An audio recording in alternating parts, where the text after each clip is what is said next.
नमस्कार। आज हम बात करने वाले हैं आर्टिकल 14 के बारे में। आर्टिकल 14 हमारे कॉन्स्टिट्यूशन का एक फंडामेंटल राइट्स है जो कि बात करता है equality before the law and equal protection of rights के बारे में। इसमें दो कॉन्सेप्ट निकल कर आते हैं, equality before the law and equal protection of rights.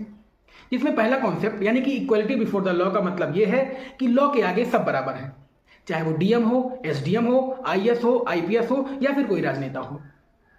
Suppose that पहले जब मोनार्की सिस्टम थी तब एक कॉन्सेप्ट निकल कर आया रेक्स लेक्स का, यानी कि किंग इज द लॉ, जो किंग कहेगा वही लॉ होगा। फिर जब धीरे धीरे डेमोक्रेसी आती है और कॉन्स्टिट्यूशन हमारा आता है, फिर उसके बाद कॉन्सेप्ट आता है लेक्स रेक्स का, यानी कि law is the king, law is the supreme authority और लॉ के आगे सब बराबर है। अब हम बात करते हैं दूसरे कॉन्सेप्ट के बारे में जो कहता है इक्वल प्रोटेक्शन ऑफ राइट्स, यानी कि जिसको जितनी प्रोटेक्शन की जरूरत हो उसको उतना प्रोवाइड किया जाए। सपोज दैट एक किसी वस्तु को लेने के लिए 10 रुपए की जरूरत है और उसको लेने वाले दो लोग हैं, किसी एक के पास 8 रुपए है और दूसरे के पास 5 रुपए।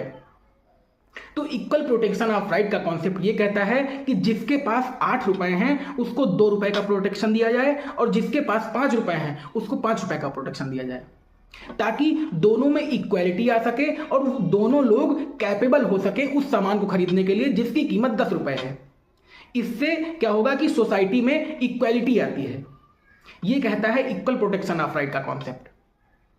अगर हम बात करें इक्वालिटी बिफोर द लॉ में एक एक्सेप्शन भी आता है, जो वो एक्सेप्शन क्या कहता है कि अगर कोई प्रेसिडेंट या फिर गवर्नर है और वो किसी भी लॉ को वायलेट करता है तो उसके अगेंस्ट केस फाइल नहीं हो सकता या फिर उसको अरेस्ट नहीं किया जा सकता ड्यूरिंग द ऑफिस टाइम।